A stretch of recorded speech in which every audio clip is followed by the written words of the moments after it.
All right, are we live, everyone? Welcome to the ARCA Racing Podcast. I'm your host, Colby Evans, aka Starting Parker here. It's good to be back on the podcast. We haven't done it the last couple weeks. I've been just kind of busy with some stuff and some personal stuff, so I could not do a review show for last week. But we're back this week, and it is a huge show. We are talking about all three different ARCA divisions, the East Series, the West Series, and the main division, of course. Reviewing this past weekend's ARCA East event at Flat Rock, the final standalone for the East season. Upcoming West race at Colorado and the upcoming West race at Charlotte. A very rare doubleheader ARCA weekend where you will see two different ARCA races take place in the same weekend. Sometimes they take place in the same day, but that is not the case this weekend. One of them is on Friday and the other one is on Saturday.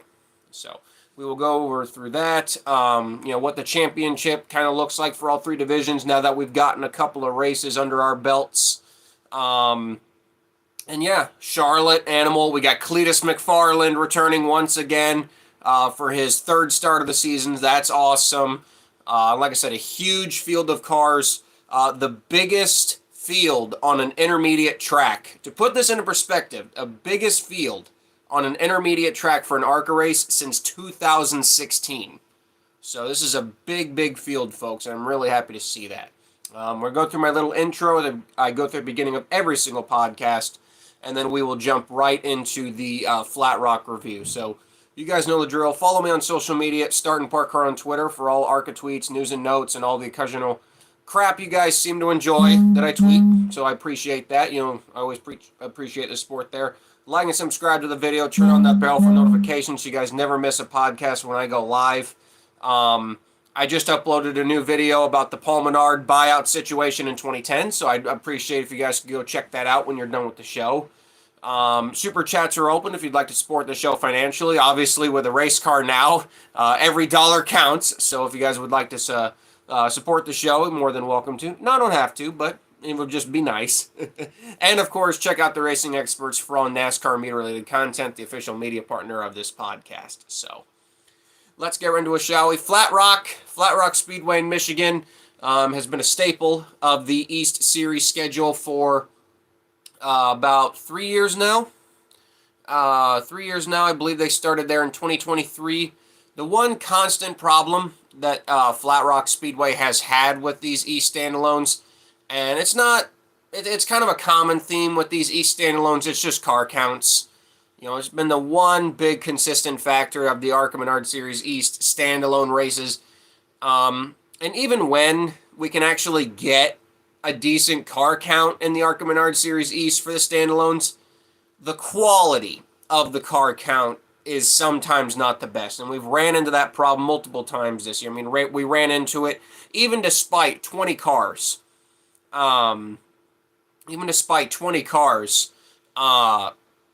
For Pensacola, the race still really wasn't overly that good.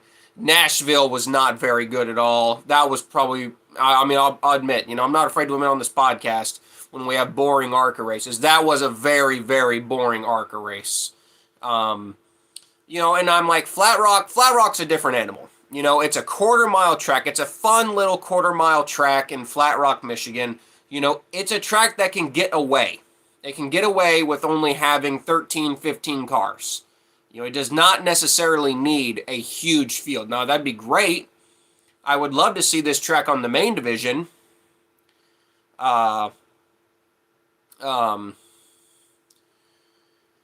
Some people are saying a fifth of a mile. Racing Reference has it as a quarter mile. Either way, it's a short track. I mean, we're talking, guys. This is like half of Bristol, is what some people say it is. So it's a very, very short track.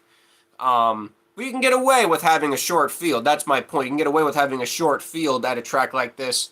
And sure enough, we've just been struggling with car counts. 2023 only had 16. Last year had 16. This year only had 15. It's the nature of the beast.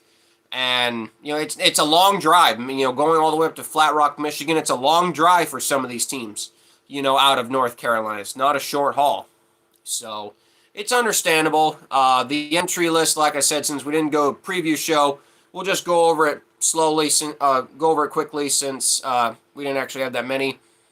You had the 0-1 of Jeff Smith, which was just Brad Smith's second car with an awesome 0-1 taped over it. Really awesome tape job right there. Trevor Ward in the 9, Matt Kemp in the 10, Zachary Tinkle in the 11, Takuma Koga in the 12, Max Reeves in the 18, Tyler Reif in the 23, Austin Vaughn in the 34, Brad Smith in the 48, 86, Alex Malike. I believe this was a makeup race for Phoenix. Nate Muller in the 06, Rita Goulet in the 31, Jeff Magzink. I think he's a Michigan native, so he usually runs these races. Isaac Kitzmiller in the 79, and then Jackson McLaren in the 95 was your field. Like I said, I knew we were going to have a few starting parks. Obviously, that just is the nature of the beast with these races. Trevor Ward, that was a very last-minute entry driver. I'm not really familiar with who Trevor Ward is. The number 9 entry was TBA for most of the week. So I just figured by default, it did start in Park Nashville, so I just figured that car's probably going to park early at Flat Rock. And we knew the 0-1 was going to be a start and park. It was Brad's super speedway car, and obviously that car is not going to be running many laps at a quarter mile. Yes, Brad Smith brought a super speedway car to a quarter mile. That's why I love him. But we were still going to have 13 cars going the distance, which again, it's not a whole lot. But at a quarter mile track, it's fine. It works. It's not a problem. But it would be nice to have a few more. And obviously everyone's just like, oh, Max Reeves is just going to come in and, get his 3rd win of the year when, really hasn't had much competition. I will say, this was probably one of the most fun practice sessions of the entire ARCA Menard Series East season. Austin Vaughn, yes, you guys heard me right. Austin Vaughn was fastest in practice. That was shocking. That probably will tie with the top 5, will definitely be in the top 5 most shocking ARCA moments of 2025. Austin Vaughn actually leading an ARCA Menard Series East practice session, outrunning the 18 and the 23. That's pretty impressive. Isaac Kitzmiller was 2nd, Max Reeves was 3rd, Tyler Reif was 4th, Jackson McLaren was 5th in that practice session. So that was fun. That was a lot of fun to see right there. And unfortunately, he couldn't back up the speed in qualifying. But however, we still had some great stories in practice. Matt Kemp for Fast Track Racing. Fast Track Racing was 2nd. And Matt actually led practice for a while as well. So, you had Matt Kemp. And I believe, I think Matt Kemp's, he doesn't live very far from me. He's he's from Michigan too. I'm like, I could have swore Matt Kemp was a Michigan guy too. So I think he's ran Flat Rock too and some other divisions. So he definitely has laps here. He was in the ARCA race last year too. So he's got time around this track. But yeah, to take a fast track racing car up to 2nd, pretty impressive there as well. For Matt Kemp. Now, note with this Flat Rock race, the track was repaved from last year, from the last 2 races. So tire management was not going to be as big of a problem. Obviously, with this race only being 150 laps, it's only going to probably be about 45, 50 minutes. This was actually, and the chat, what I'm seeing in the chat actually holds consistent with what I was told within the garage. New tires didn't actually work very good. And some people were actually running better on used tires. Now, I find that kind of funny, but, Brad Smith kind of explained it to me. It's just like, sometimes fresh tires on a fresh surface don't really work well for a while until they get probably 20 or 30 laps on them. Because Brad said he was there on, probably 150 lap old tires from a short track race. And his lap times, honestly, I get it's a quarter mile track, but his lap times were actually surprisingly pretty decent. He was not far off compared to, obviously compared to the other cars that he usually runs around. Like, he was actually faster than a few cars. So that was nice. But yeah, I actually had multiple people telling me, like I said, people saying in the chat, Vaughn was on 200 plus lap old tires for practice. Brad's tires in practice were over 100 laps old. And like I said, Muller, he told me how, I believe his tires were probably close to 100 laps old. I'm not sure exactly, but he said close to 100. And they just felt grippier. A lot of people were saying that older tires actually felt grippier out of the gate. Now, obviously, over time, you wanted that fresh rubber, but right out of the gate, right at the start of a run, those first probably 10, 15 laps, old tires seem to actually be better than new tires. But obviously, in the end, new tires would be, the preferred to have. So yeah, Max Reeves is on the pole. We start the race, and it's just so weird. You see him take the green flag, and then like 2 seconds later, they're already in turn one. And obviously he takes the immediate inside groove. Isaac Kitzmiller slips to second. Kemp falls back to third. Where they were getting going early in this race, and then unfortunately we had Takuma Koga. He got turned around early. Takuma Koga would really end up being the star of this race, honestly. I cannot get over how awesome Takuma Koga was in this race. So he gets spun early, and I'm just thinking, oh, poor Takuma. He's had kind of a tough year so far. It's gone okay, but probably not as well as he's wanted it to. He didn't lose a lap, and then not only did he come back through, the couple of cars, he actually got up back to third. I could not believe how well Takuma was doing, man. Me and the friends in a Discord group were cheering him on so hard. But the constant consensus of the restarts, though, that I saw was the 23 could hang with the 18. But because of how Flat Rock works and how the bottom groove really is the preferred groove, 23, he could try his best to hang on the outside, but he just couldn't get the arc off the corner like the 18 could, and that's where the 18 was really prevailing. And I will say, based off of what I saw, I would almost bet that the 23 probably had a better car. The way that Tyler was driving, I think the 23 actually did have a better car for the 18. He simply just couldn't get past him on a restart. But I think had the 23 been able to get clear, I don't think Max would be able to get back by him. And, props to Tyler Wright for not moving. I mean, he did push him a little bit, but he didn't just flat out move him out of the way. And that's actually kind of commendable in respect. He did bump him many times, yes. Bumping on a short track is common. But he didn't just outright run right into him and move him off the track. That's what I'm trying to say. Because he did take like I said, the times he did take the lead, I mean, the 18 just used him up right back. And you had to know that was going to happen. Because that's just the nature of this beast for a couple of times. But I really would like to have seen on a long run, if the 23 could have got past the 18 on a long run, I don't think Max could have been able to get back by him. But we did see that the 23 definitely had something for the 18 in this race. And that's what I was definitely skeptical coming into this one. But like I said, at this point, we had lost the 0-1, lost the 9, so we were down to 13 cars. Like I said, the highlight of this race really was Takuma Koga. Because not only did he get up to third, passing the 79 of Kitzmiller, he actually closed on the leaders. I mean, it wasn't just the fact that he was running competitive. He was running with the leaders. And this is a guy, I mean, again, I've been a Takuma Koga guy for many, many years. But this is a guy who has really never, I mean, he's ran okay, but he's never really had that breakout performance. And he's been in the ARCA West Series for a long time, even back to the K&N West days.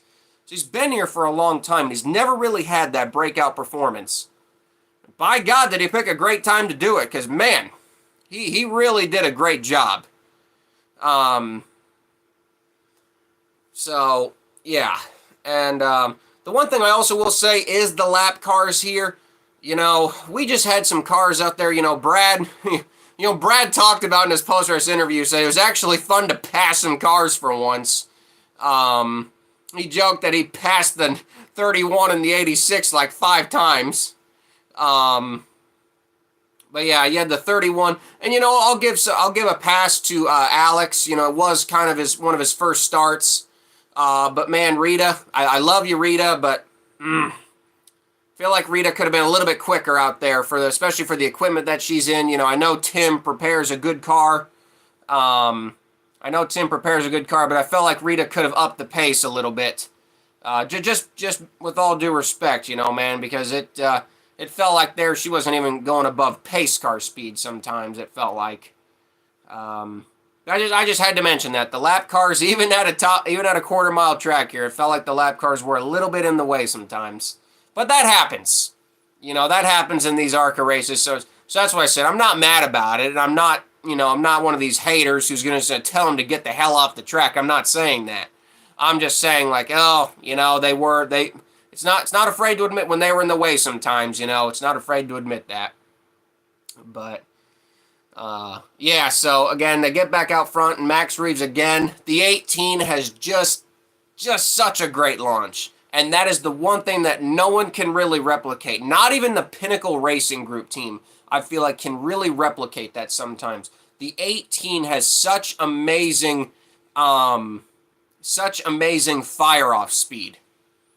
Such amazing fire-off speed that I feel like, I mean, the 28 can kind of compete with that sometimes.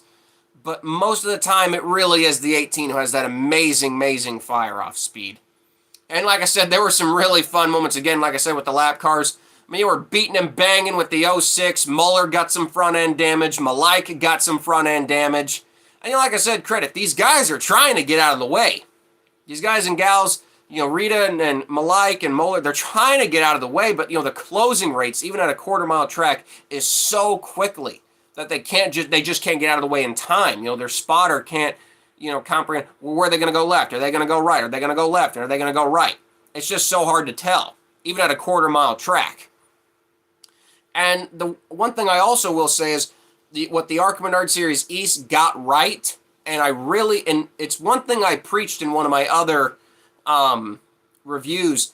I really hope we start with, and you only have to do short tracks only. We don't have to do this for big tracks. But do what the ARCA Menard Series West does. No mandatory race break cautions. I really like the fact that the West Series doesn't do that, and it really teaches tire management, and whoever has saved their tires for the end will prevail. You really want to teach the young kids in this series something, that, in my opinion, is the way to do it. And we should have been doing that at Pensacola and at Nashville. You know, obviously you can have a set of tires in the pits in case of an emergency. I'm not saying no tires at all. But do and adopt what the West Series does. I think that would really help the East Division, and I think it would really help the main division as well. Now, again, short tracks only, that would not apply to the bigger tracks. But, you know, probably tracks like, you know, a mile and shorter. How about that? Well, maybe not Dover, but like with the exception of Dover. Well, like a Salem, for instance, you know, maybe like Salem, or, you know, like an Elko, or like Berlin, you know, stuff like that. You know, only change a tire if it's an emergency. You know, because these tires can go 200 laps. These tires can go a decent amount. I just think it would make the racing a lot better. And I really think these young kids would actually learn more. You know, because like what we've seen with a couple of these West races, we've seen guys who ran hard early fall back at the end because they didn't manage their tires, and the people who lagged back early were the ones who ended up running for the win. And I really think that is something that the ARCA Menard Series needs to put in all three of its divisions on the short tracks. I really think it would help the racing a lot. And it would really teach these young kids, and even maybe some of these older drivers, tire management. I really do. I really think, and I've been preaching that for a while on the show, that is what the ARCA Menard Series needs to do. But nonetheless, there was just no match for the 18. Like I said, like usual, the 23 gave it its best shot. I mean, Takuma Koga, what else can you say? The guy was driving his heart out. Matt Kemp, 4th. Austin Vaughn, 5th. Zachary Tinkle, 6th. Isaac Kitzmiller, he actually had a tire failure during the race, so he lost some laps. Brad Smith got 8th. Jackson McLaren, he had some tire issues and spun out at one point, losing multiple laps. He was 9th. And then, like I said, Alex Malik for Club Racing, who barely made it to the track. There was no guarantee that the club team was even going to make it there. But they got there last minute and got a top 10 finish. Nate Muller had to go to pit road for a few laps to fix a problem, but he still finished 11th. Not sure what happened to Rita. She did finish 29 laps down, but she did not actually finish the race. She pulled off after completing 121 laps.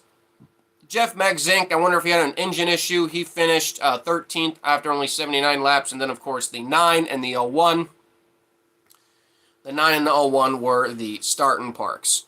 Definitely the most fun standalone East race of the year. No doubt about that. But yeah, man, there's still a lot of work to do with the East Series. Frankly, I've been saying for the longest time, we need to make the East Series what the Shoot Chief Short Track Showdown was many years ago, and basically incorporate the East Series into the main division. I've been saying that for a long time.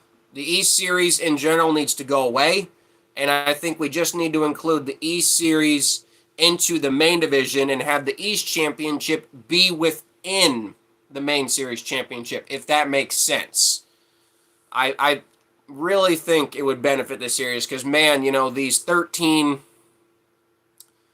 whole 13, 14 car standalone fields, it's working for the West Series, and that's what's kind of weird about this. The 12 and 13 car fields for the West Series, they're actually making it work. Those races actually been really fun to watch. But the East Series, man, it's not happening. I mean, the highlight of the race was Takuma Koga in 3rd. And that's awesome. Takuma Koga, we all love Takuma Koga. Everyone loves Takuma Koga. But when he's the highlight of the race, and it's not the leaders, that tells you got a problem. But I'm okay with that. Everyone loves Takuma. I'm not complaining that he was the highlight of the race. That's awesome. But it does show you that the underdog 3rd place driver meant more than the front 2 cars. I don't know. Hey, I don't know. You know, like I said, I'm a guy who works in the series, and I have a talk show about the series. But it would be nice, you know, if they could make a few changes. I really think it would benefit if the East Series just went away and they incorporated it into the main series, similar to what the Shoot Chief Short Track Showdown Championship was many years ago, for people who remember that. So that was Flat Rock. The championship standings for the East Division. God, hard to believe we're already halfway through the year. We're already halfway through the year. Isaac Kitzmiller still leads halfway through the season. By 6 points over second place Tyler Reif. This was the last race. The last race of Max Reeves' East season. I believe Brent Cruz. I believe it's Brent Cruz is driving the other 4 East races in the 18. Max Reeves will now focus on main division races. Now, granted, I don't think he's competing at any of the other East races. No, his next race is Berlin and then Elko. But yeah, he's actually 3rd in points right now despite missing a race, but, you know, it tells you when you're in the best car. So he doesn't matter right now. Tinkle, Zachary told me it's unclear right now whether if he's going to be finishing the East Series season right now, so I'm not going to count him. So I guess you could kind of say that right now 3rd place in ARCA East points is actually Takuma Koga, who is minus 14. Austin Vaughn is minus 25 in 4th, I guess I would say. Nate Muller also told me that this right now was his last scheduled race. Obviously, Brayton Laster is the primary driver of the 06 in the main division. So sadly for Nate, like I said, with Brayton and I doing the main races, this was his opportunity to drive. Maybe we'll see Muller out there in the 0 for a couple of starting parks, but sadly, it looks like his East tenure is over for now. Hopefully, he can finish it out. We know Brad Smith will be at the remaining 4 combo races, so who knows? He might get a top 5 points finish. Rita, I'm not sure how many other races Rita is doing. I could see her doing the other 4. They're obviously all short tracks. And I think that is the final of all the full-timers. The Owners' Championship right now for the East Division is still being led pretty handily, unshockingly, by the Joe Gibbs 18 car. And I think it's pretty easy to safe to say that the Joe Gibbs 18 car will cruise to yet another easy East Championship Owners victory. But, yeah, so the East Series is done for their standalones for the year.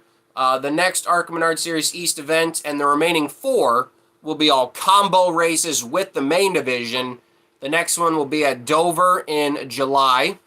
And they actually, the next 3 actually follow right after each other, too. You got Dover on the 18th of July, IRP on the 25th of July, and then you got Iowa on August 1st. So you'll have 3 East races right in a row. So, yeah, so that'll be fun. And then, of course, you got the East Series finale, which is the combo race in Bristol. So, yes, Alex in the chat. We need more Dale Shear. The ARCA world wants Dale Shear. I just love talking to Dale Shear at the track. He's always got a story. I always love talking to Dale Shear. He's always in a good mood. And even when he's not in a good mood, he's still in a good mood. I've never seen Dale angry. It's like the guy can't be angry. He's just a good. I love Dale Shear. Love Dale Shear, man. But yeah, so that's Flat Rock, and so now we're gonna move on to the preview portion. We're actually gonna get the ARCA Menard Series West out of the way first, and then we will be talking about the Charlotte race last. We need a Mike Seneca comeback tour in 2012. I don't know about that. But hey, Mike Seneca was spotted working with the 86 team at Flat Rock. So who knows? Maybe we might just get a Mike Seneca return in 2025. I mean, anything can happen.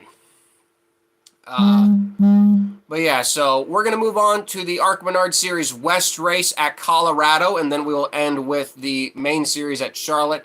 Colorado National Speedway. It's kind of a return for the ARCA Menard Series West, actually.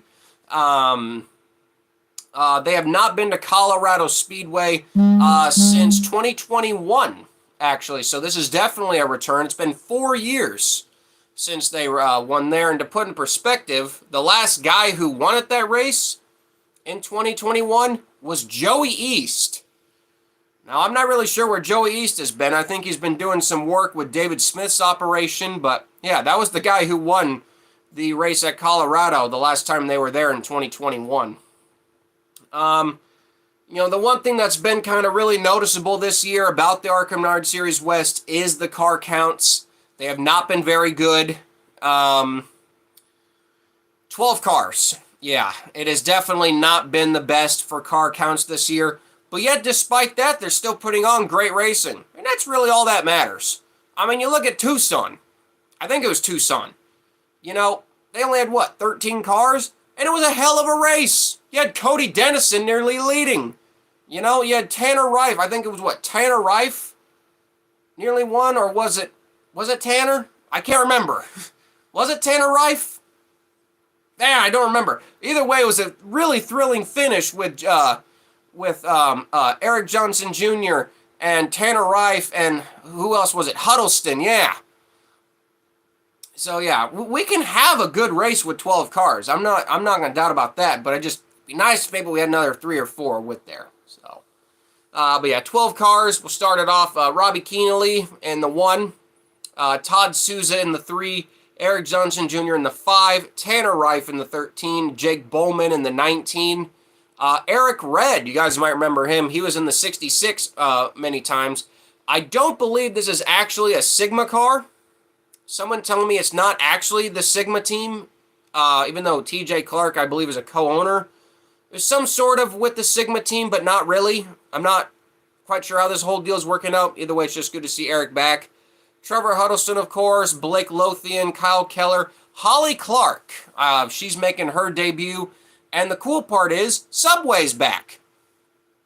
Subway is back. Now, this is not the actual corporation sponsor, Subway, but I think someone pointed it out to me that her family, either family or somebody she knows, It might be her family, but they own some Subway franchises. If you guys remember, Front Row Motorsports Cup owner Bob Jenkins, I think he actually owns it now, but he used to own some A&W, Long John Silver's, and Taco Bell franchises. Like, I believe, I don't know if it's like individual restaurants or something like that. And that's how he made his money. And so I believe that's the situation here with Holly Clark. It's not an actual Subway corporate sponsor, but rather a franchise sponsor. It's a little different. No matter what, I am really happy to see Subway back in racing no matter what. Because like I said, if you guys remember how Subway left the sport, Daniel Suarez infamously gave out some Dunkin' Donuts during a pre-race show at Daytona. And Subway got mad at that, and they canned their sponsorship. And yeah, and they've been pretty much, I think they've been gone ever since. So, again, like people are pointing out in the chat, Bob Jenkins actually owns Long John Silver's now, but before that, he just owned some franchises. But yeah, and then we got Mariah Bodriau in the 77. Great to see the Joe Nava team back again. And David Smith, of course, good old David Smith, in his mid-70s now, driving the 05. And yes, similar to what the Arby's deal is with, I think it's with Rick Ware and was with Carl Long last year. It is just franchises, not an actual corporate Arby's deal. So, like I said, only 12 cars. It is a little disappointing, I'm not going to lie, but, what are you going to do? The costs out west are pretty outrageous right now. So, we're doing the best we can right now. The point standings coming into this race, we actually have a tie right now for the points lead. Actually, a pretty great championship battle overall. Trevor Huddleston and Tanner Reif are tied for first right now. Eric Johnson Jr. is -5. And then Robbie Keanley and Kyle Keller are tied -8. So you had the top 5 right now separated by 8 points. Isn't that weird? Like, this series only has 12 cars, but yet it has the most competitive championship battle. Isn't that weird? I love that at the same time. The series in ARCA that has the fewest car counts has the best championship battle going right now. I love it. That's why I love this series so much. It's so dumb and it's so cool at the same time. It makes no sense, but I love it. Like, literally, all 5 of those guys, Huddleston, Reif, Johnson, Keanley, and Keller, all 5 of them logistically have chances at the championship. All of those teams are competitive, So, I love that. Like, even though we're only getting 12-car fields, we probably have the most competitive championship battle. I really hope this can continue down to Phoenix, man, because that'd be really fun. That'd be really, really fun. But yeah, in terms of a pick this weekend, I mean, like I said, it's a tire management race, so it really comes down to who's going to tire management themselves. But yeah, so if I had to give a pick for the win, I think I'm going to go with my man Kyle Keller. I think Kyle Keller and the Jans Towing team finally get that win, so I'm going to go with Kyle Keller as my pick to win, and I'll go with Eric Johnson Jr. as my underdog pick. So yeah, we'll go there. But yeah, definitely a short field. I mean, I'm not going to sugarcoat that. It is a short field, but just because there's only 12 cars in the race, guys, trust me, don't think that the race you're going to see is not going to be good, because it is. If it's anything like the other West Series races we have seen this year, it is going to be a good one. Considering that, I believe Kern County had a near last lap pass, or did actually have a last lap pass. Tucson had a last lap pass. And I wouldn't be shocked if this race also has a last lap pass. Now, in terms of the races after this one, we do have some road courses coming up, and that should bring up the car counts a little bit. I know William Sawalich in the 18 will be running some of the road races, so that will bring it up. We go back to Bakersfield again after this, and then Sonoma. Sonoma, When they didn't bring the Truck Series and Xfinity Series to Sonoma, they would probably get some more entries, but not sure how many Cup drivers would be in that one. But yeah, hopefully the road courses will bring some more cars. But anyway, so that's Colorado. And now we transfer over to the final part of our show, guys, Charlotte. And boy, like I said, we got a lot of heavy hitters in this one, and I'm really happy for it. 32 cars, a very impressive field. As we said at the beginning of the podcast, the biggest ARCA Menard Series field for a non-super speedway race since Kansas of 2016. Put that into perspective, 9 years. That's pretty impressive, guys. That's really impressive, for the series. A lot of people wrote this series off after 2020, and to come back with a 32-car field in 2025 definitely puts a smile on my face, that's for sure. A lot of heavy hitters on this list. We'll go down the entry list car by car, so bear with me as I read all this off. We got the 2 of Laney Buse in the 2 of Laney Buse, the 6 of LeVar Scott. Nate Muller is back in the 9 for Fast Track again. Tony Cosentino returns to ARCA in the 10. Mike Basham is back again in the 11. Matt Kemp in the 12. William Sawalich, of course, in the 18. As of right now, this will be his final main series ARCA start. Obviously, he'll be doing some West races, but as of now, this is his final main series ARCA start. Lawless Allen in the 20. Spencer Gallagher in the 23. Patrick Starpoli in the 25. Tim Richmond in the 27. Butterbean Brendan Queen in the 28. Garrett Mitchell, better known by his stage name CLEETUS McFarland, will be back in the 30. Spotter Rick Goodale, he actually is the spotter for the 31 car. He will be in that car for Charlotte. Ryan Huff in the 36. Andrew Patterson from the East Series with his own operation driving the 40. Thad Moffitt in the 46. Brad Smith in the 48. 55 of Isabella Robusto. Only one brother-in-law motorsports entry of Brian Dowsett. 67 will be Ryan Roulette again. Will Kimmel is back in his car that sounds like X-Pipes, which I freaking love. Excuse me there. Andy Jankowiak in the 73. Great to see Cole Raz in the 76 team back on the entry list. They skipped a couple of East races and Kansas. Reports behind the scenes, there's maybe some sponsorship issues with Cyclum, but looks like those have been taken care of, and they are back this week in the 76. Jason Kitzmiller in the 79. We will go over that situation in a second, because he is not going to be competing in the actual race. Austin Green will be in the 82, so we have 2 Pinnacle Racing entries. You don't see that very often anymore. Casey Carden in the 86. Grant Enfinger in the 97. Always great to see when Grant comes back to run these ARCA races. Michael Maples in the 99. Alice Clubb in the 03. Brayton Laster in the 06. And Jeff Schofield in the 07. So that is your 32-car field. Now, I pointed out Jason Kitzmiller. Now, normally Jason Kitzmiller is in the 97. The reason why he is in the 79 this week, I believe he's got a family event to attend to.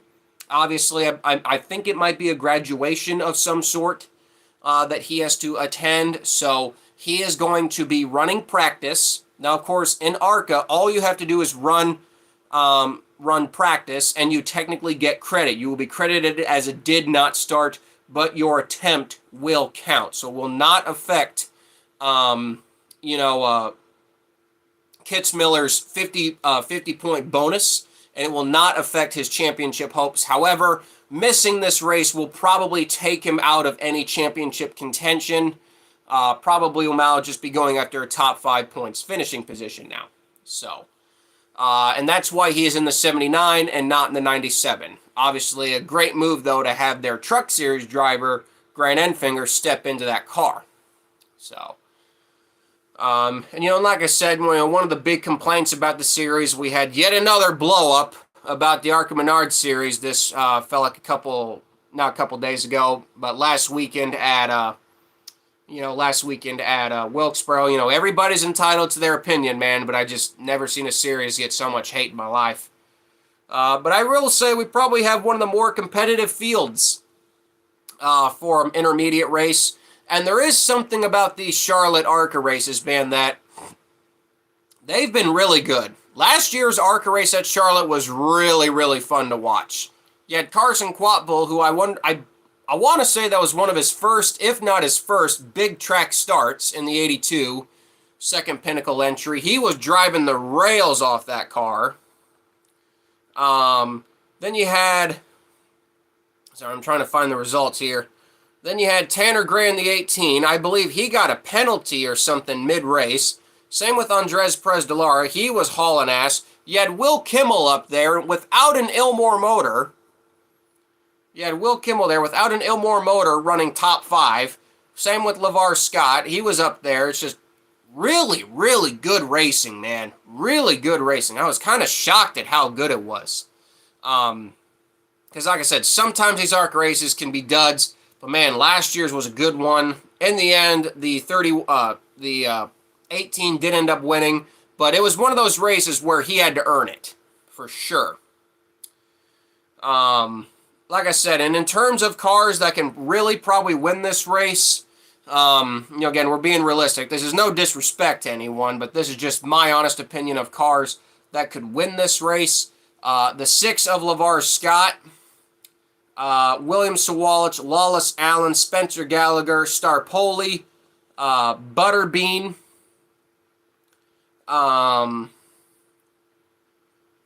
Moffitt, Robusto, Jankowiak, Raz, Green.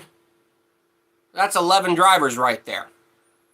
That's 11 drivers, in my personal opinion, that have a realistic show. And Enfinger. So that's 12. 12 drivers that have, in my opinion, the best legitimate chance of winning this race. And you could probably throw in the 69 of Kimmel in there as an underdog as well. But I like when you can come into these ARCA races and, nobody has a clear favorite. It's not going to necessarily be the 18. And the reason why I say that is we have seen William Sawalich. His struggles this year have been very noticeable. He has not done very well in the Xfinity Series. He did not win. He got his ass kicked at Kansas. He could not hang with the 28. And I don't think the 18, even despite this being, their home track too, the ARCA, obviously, JGR and Charlotte, I don't see William Sawalich winning this race. I think Butterbean Queen might struggle a little bit. I don't know if he's been to Charlotte before. Like kind of what the chat says, my pick for this weekend's race is Grant Enfinger. I think Grant Enfinger, he only runs a few ARCA races a year, if ever. But I think Grant Enfinger is going to come in, and I think he's going to wipe the floor with the field. Because, like I said, it's a great team. He's got Frank Kimmel for a crew chief. So right there, he's got a smart guy. Frank Kimmel's driven Charlotte many times, so he knows how to set up for Charlotte. But yeah, I just think, I think Enfinger's going to come in and win. But don't count out the Venturini cars, like I said. And still don't count out the 18. You never know what they have up their sleeves. Same with LeVar Scott. Those cars always seem to do well too. Starting parks for this race. Not quite sure how many there will be. The 86 is actually going the distance, so I don't think any of the club cars are parking. I'm not sure if Brad's going to go the distance. It kind of just depends on how he feels, or if ARCA, deems he's not running quick enough. With Nate Muller in the 9, that pretty much says that he's going to be parking early. When Mike Basham drives, you pretty much know he's going to be a parker, even though I love Mike Basham. I wish he could drive more. Matt Kemp, I believe he'll be a start and park as well. I don't know if Tony Cosentino is going to be one, but it's possible that we could see all 4 fast track cars again parking, which I would hate to see, especially at their home track. Like I said, those guys really bust their tails over there at Fast Track Racing. A great group of guys. I've worked with them many times. So I hope that they at least have one full race car to put their eggs in this weekend. In terms of other starting parks, I think other than that, it'd probably just be the 48 if he doesn't try to go the whole race. Other than that, like I said, a pretty solid field of cars. And that's the best thing you can say is we can confidently go into this race, and we can't predict the winner.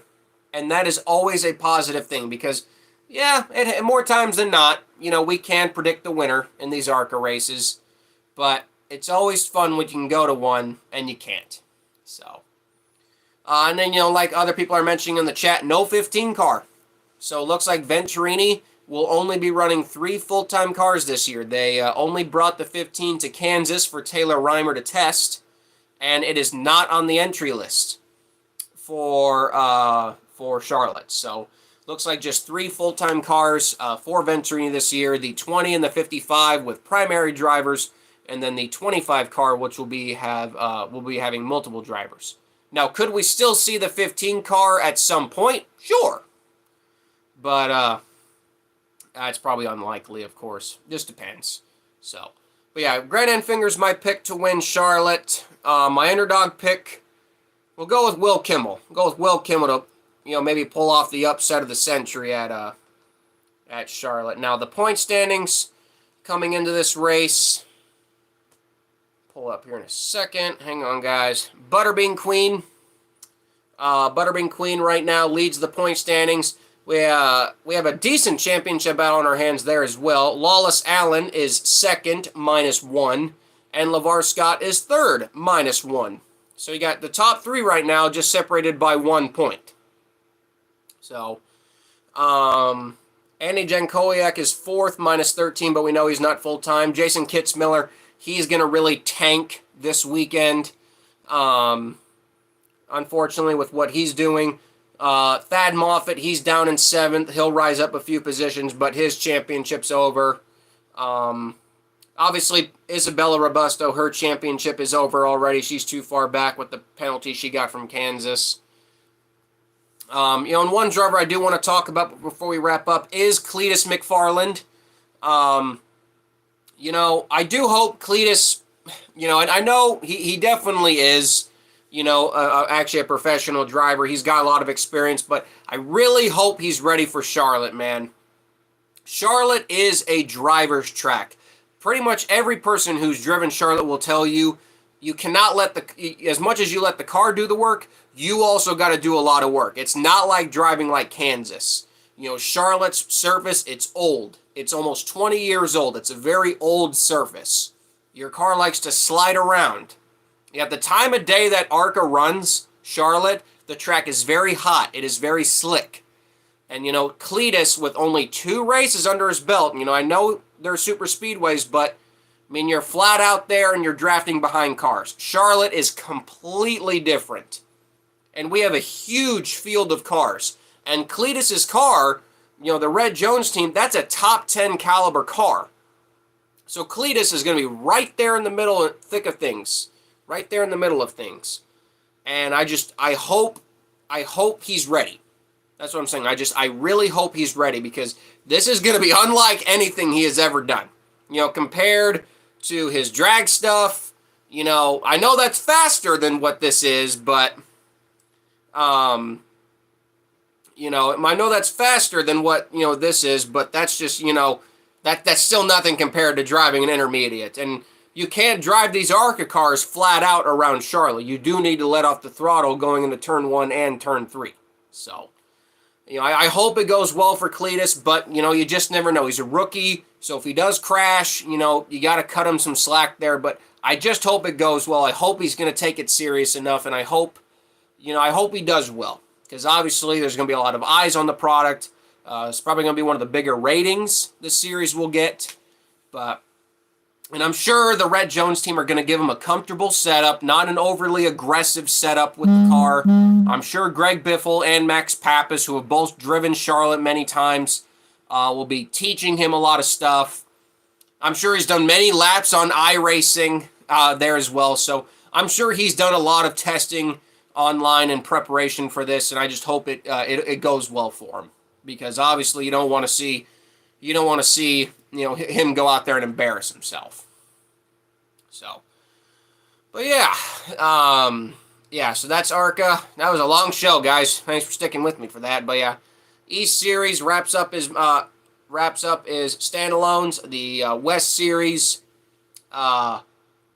West Series is getting on track. Just wish the car counts could get up there. And like I said, the main division, man, it's doing well right now. Doing really well right now. In terms of the next race in the ARCA Menard Series schedule, try to pull up the schedule right now, guys. Bear with me for a second. I had the schedule pulled up. 1 second here. I just gotta find it. Here it is. The next race after this one is it Berlin? Come on. No, it's Michigan. Michigan is the next race after then, and then so we have Intermediate of Charlotte, then you got the big track of Michigan, then we got Berlin, Elko, and then Lime Rock. That's gonna be a good one, man. Lime Rock, I'm looking forward to. That's gonna be fun. That's a hell of a road course over there in Connecticut. Obviously, I can't reveal it yet, but we're gonna end this podcast with saying. And I'm really excited. I'm going to end this podcast leaving you guys on a cliff note. I'm not going to tell you guys who it is yet, but remember that debut I was talking about? Well, just might be happening. So that's all I'm going to say right there. But that debut, guys, looks like it is going to be happening this year. So anyway, guys, I'm going to end it right there. Have a great rest of your podcast. Have a great rest of your night and a great rest of your week. Enjoy Charlotte. Enjoy Colorado. And I will be seeing you guys next week for next week's show. Hopefully we have a fun Charlotte race and a fun Colorado race to review. And I will see you guys next time. Take care. Like and subscribe to the channel. Turn on that bell for notifications. And I will see you all in the next podcast. Goodbye, y'all. And I'm going to try to learn how to turn this off.